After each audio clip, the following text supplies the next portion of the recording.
What are you waiting for, Sergeant? Salute me, now. The voice sliced through the morning stillness like a drawn blade. Firm, commanding, laced with entitlement. It came from Lieutenant Colonel Jackson Hayes of the United States Marine Corps, his uniform gleaming with medals that reflected more ego than humility. He stood with squared shoulders in front of Buckingham Palace, every inch the embodiment of American military authority. Before him stood a single man, Sergeant William Barrett, of the Queen's Guard scarlet tunic, white gloves, bearskin hat, stock still, stoic. He didn't move, he didn't flinch, he didn't blink. The tourists nearby froze. The guards remained statuesque. And Hayes, he expected obedience. He got silence. To the untrained eye, it looked like defiance. To the trained soldier, it was something else entirely. What happened next would rewrite the balance of respect between two allied militaries and leave every witness questioning what real discipline looks like. Because this wasn't just a standoff between two men. It was a collision of two military worlds. Ceremonial, precision versus tactical pragmatism, stillness versus aggression, restraint versus command, and behind that 1,000-yard stare of Sergeant Barrett, 4 deployments, classified citations, a military cross earned in chaos most men would never survive. But he stood still, not because he couldn't act, but because he chose not to. Hayes didn't know that yet. He just saw a man in red, a statue, with a weapon. And when his voice rose, louder, sharper, the tourists watching, the cameras rolling, he expected movement. He demanded it, but Sergeant Barrett's silence said more than words ever could. This was no postcard ceremony. This was protocol carved in centuries of tradition, discipline forged not only in parade grounds, but in fire. And before this day ended, the lieutenant colonel would learn the hard way. Respect isn't demanded, it's earned. And sometimes the quietest man in the courtyard carries the loudest legacy. What does it take to humble a man with rank? Sometimes just one word, spoken by someone who outranks him in character. This is the story of how an American officer learned what real military discipline looks like, in the unblinking eyes of a soldier sworn not to him, but to something. Older, deeper, and more enduring than any chain of command. So keep watching, because what happens next doesn't just shake the palace, it shakes the meaning of service itself. The gates of Buckingham Palace parted with mechanical grace, as if the centuries themselves made way.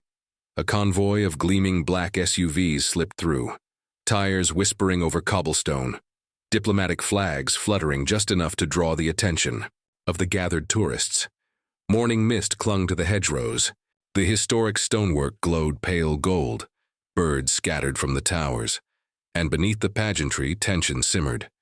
Inside the lead vehicle, Lieutenant Colonel Jackson Hayes adjusted the cuff of his sharply pressed uniform. Every metal was polished to reflection, every crease measured to regulation. The ribbons across his chest told a story of battlefield courage, but his expression carried none of it. Just calculation. They really lay it on thick over here, don't they? He muttered to Major Davis, his second in command. Davis offered a polite smile and said nothing. The colonel's disdain was no secret. As the car door opened, Hayes stepped out and surveyed the palace grounds like a man assessing a military outpost he hadn't requested. Tourists angled their phones. Flashbulbs popped. A nearby fountain trickled politely. Yet none of it impressed him. All this for a NATO leadership, eh? Summit, Hayes said under his breath. We could have hosted this in a Pentagon conference room and saved the Queen the theatrics. He caught movement in the corner of his eye, precisely where tradition stood, motionless. Sergeant William Barrett, a Queen's Guard in full regalia. Crimson tunic, brass buttons, bearskin hat tall and unbending. His rifle held with ceremonial precision. His feet locked. His stare infinite. Hayes smirked. Tell me that's not just for show, he scoffed, turning to Davis. That's Sergeant Barrett, Davis replied softly. Royal Guard. They're not just ceremony, sir. Barrett's done 4 tours. Joint ops. He's legit. Hayes raised an eyebrow but didn't respond. Instead, he broke from protocol, left the delegation, and walked directly toward the unmoving figure, eyes narrowed like a predator, sizing up prey that refused to flinch. The tourists noticed. Phones shifted direction. The buzz began. Hayes circled the guard slowly, boots crunching lightly on the gravel path. His hands clasped behind his back, head tilted in mock study. He leaned in close, too close. "Look at this uniform," he mused aloud, not to anyone in particular. "Immaculate. Theatrical, and that hat?" He chuckled. "Might keep your head warm, but it'd get you killed in Helmand." Sergeant Barrett didn't move. His discipline was surgical, his stillness unnerving. "Colonel Hayes," came a voice, measured, British and just firm enough. It was Edward Fleming, the palace liaison, approaching with a smile as tight as his schedule. "If you'd kindly rejoin your group, sir. We're on a rather precise timetable." Hayes didn't move at first. He wasn't done. "Are these guards even operational?" he asked suddenly. "Or are they just window dressing?" Fleming's smile didn't falter. "They're active-duty soldiers, Colonel, with ceremonial responsibilities." "Seems like a waste of combat training," Hayes muttered, just loud enough for the group to hear. "We don't train our Marines to stand." Still, Colonel Wilson, the senior officer in the delegation, cleared his throat. "Jackson, enough." But Hayes wasn't listening. His eyes were still locked on Barrett, still trying to provoke something, anything. Back with the delegation, Captain Richard Wells watched from a distance. Head of the Royal Guard detail, he had seen men like Hayes before. Loud, decorated, convinced that leadership was something shouted rather than earned. But Sergeant Barrett, he was chosen for this exact reason. Not because of his silence, because of his control. 3 months ago, Barrett had led a classified operation under fire to extract intelligence assets behind enemy lines. American commanders had commended him. One called him a ghost with nerves, of granite. That man now stood in front of a palace, treated like a statue. Hayes couldn't see it, or maybe he refused to. He turned one last time and said, just loud enough for the tourists to hear, "We'll see how deep this discipline goes." He looked directly into Barrett's eyes. "I'll be back, Sergeant." Then he rejoined the delegation, but not before flashing a smug half-smile. And Sergeant Barrett, he never blinked, never flinched, because true readiness isn't about motion, it's about restraint, and this story was only getting started. The American delegation had moved on, but Lieutenant Colonel Hayes was not finished. As the group paused near the western facade of Buckingham Palace for the scheduled changing of the guard ceremony, Hayes saw his opportunity. The crowd thickened, with tourists eager for tradition, their attention fixed on the parade route. But Hayes, he had only one target in mind. With surgical timing, he slipped from the delegation and cut across the gravel, his boots landing with authority. Once again, he placed himself directly in Sergeant Barrett's line of sight. Barrett remained unmoved. Hayes smirked. "Your precision is admirable, Sergeant," he began, loud enough for those around to hear. "But tell me, does it help you respond? To threats or just keep tourists impressed?" Barrett didn't blink. Hayes leaned in, his voice dropping to a growl. "What do you do when the bullets start flying? Stand still and look ceremonial?" A ripple moved through the crowd. It wasn't just the words. It was the posture, the invasion of space, the deliberate taunt. Hayes wanted a reaction. He didn't get one. Instead, Barrett remained a pillar of stillness, not out of ignorance, but out of training far beyond Hayes's assumptions. Hayes stepped closer. Too close. In the Corps, a soldier who doesn't respond is a liability, he said, letting his voice carry. "Where I come from, silence can get your unit killed." Major Davis appeared again, this time with urgency in his voice. "Sir, the colonel has requested the full group. We're due at the NATO reception." Hayes didn't move, not right away. He was too invested, too far in. "Later, Sergeant," Hayes muttered before stepping back. "We'll see what your training looks like up close." Davis, visibly uneasy, pulled Hayes back into the group. Behind them, Barrett never shifted.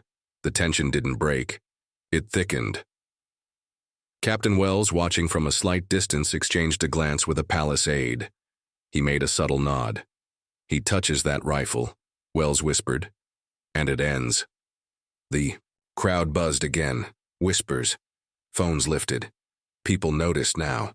Something unscheduled was unfolding. Hayes broke away again, this time with even more determination.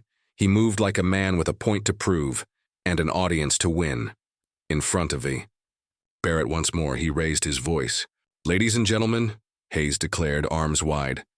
"Observe the British tradition, a man trained for war reduced to a statue." Barrett didn't flinch. Hayes stepped into his space. Again. He tapped Barrett's sleeve. Gasps from the crowd. He reached for the rifle. A beat. Then Barrett moved, fluid, controlled, like a switch had been thrown. His gloved hand removed Hayes's from the weapon with swift, minimal force. He spoke without hesitation.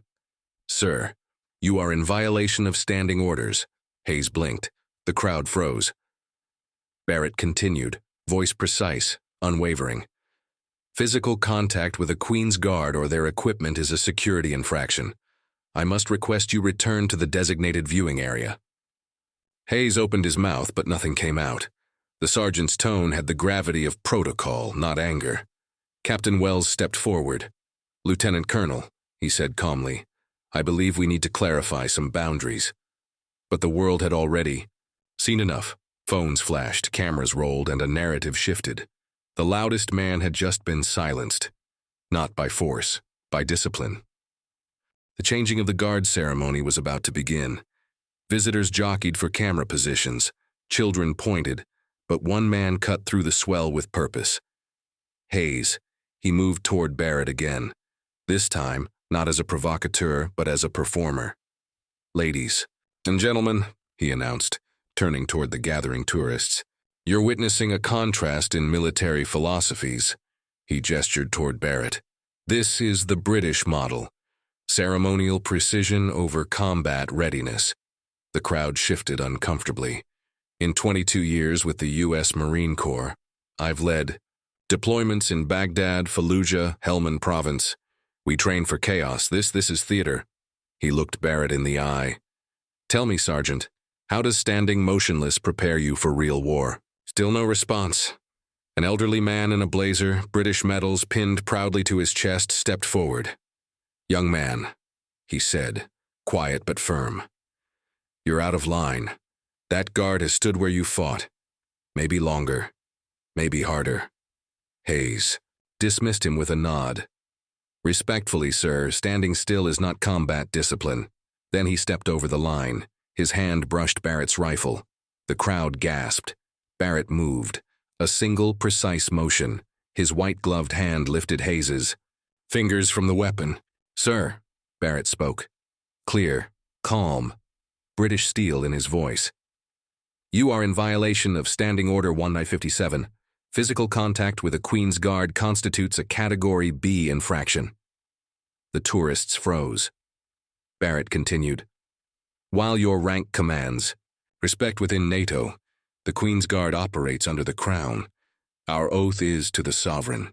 He stepped back into position, rifle returned, spine unbroken. "I must request you step away. Now." Captain Wells appeared from the side path, posture rigid. "Lieutenant Colonel Hayes," he said, eyes level. "Sergeant Barrett acted per protocol. What you've witnessed is not a lack of discipline. It is discipline in its highest form. The silence that followed wasn't embarrassment. It was awe.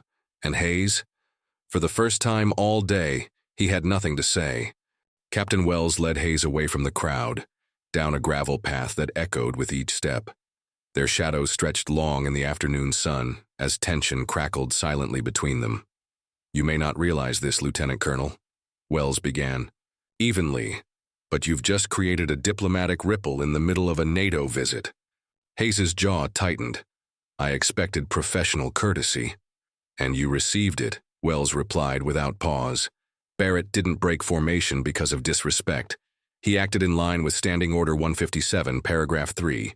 Your contact was breach of protocol. His response was precise, minimal, and authorized. Hayes's eyes narrowed. That wasn't just ceremonial rigidity. That was confrontation. Wells met his stare. That was restraint. In a real engagement, your proximity and contact would have triggered an escalation. Barrett de-escalated it with discipline. Behind them, the palace courtyard buzzed with resumed ceremony. But the conversation here cut deeper than formality. "I've led Marines into 4 combat zones," Hayes said. "I know what discipline looks like." "Then you should have recognized it the moment you looked at Barrett," Wells answered. "He's led units through joint force extraction ops with American teams. Decorated for valor. Served in Hellmand like you." Hayes faltered. "Your challenge wasn't about protocol," Wells continued. "It was about ego." Footsteps approached. Colonel Wilson joined them, face carved in quiet disapproval. "We came for diplomacy, not dominance, Jackson. You've embarrassed the uniform." Hayes straightened. "I acted within my authority." "Not here," Wilson said flatly. "Not under the Crown's chain of command." The 3 stood in silence. Then Wells added, "What you mistook for statues are soldiers, many of them more experienced than you. They don't perform, they embody." And for the second time, Hayes had no retort. News of the confrontation didn't wait for press releases. By evening, clips had already made their way across social media platforms. American officers shamed by British Guard trended globally within hours. Inside the palace, Sergeant Barrett remained at his post, unshaken. His movements through the rest of the shift remained precise, measured, impeccable. Colonel Wilson sat with Hayes in a quiet chamber reserved for visiting officers. The air was stiff with disappointment. "You may not understand this now," Wilson said calmly, "but what happened today will follow you. Not because you questioned protocol, but because you disrespected it." Hayes sat silent. "Discipline isn't about reaction," Wilson continued. "It's about control. Ceremony is the ultimate test of that. Do you know how hard it is to remain still in the face of provocation? That's a battlefield skill, not a tourist show." Outside, Barrett's shift finally ended. He stepped into the guard quarters, peeled off the bearskin and hung his tunic with reverence. A fellow guard clapped him on the back, whispering with pride. That night, a message from NATO command landed in Hayes' inbox. Formal censure pending. Notes of incident, breach of protocol, diplomatic warning. But another message also arrived. This one from a U.S. general who had witnessed the exchange. "One day, you'll look back at Barrett's restraint and understand what real power looks like." Hayes didn't respond, but for once he read every word.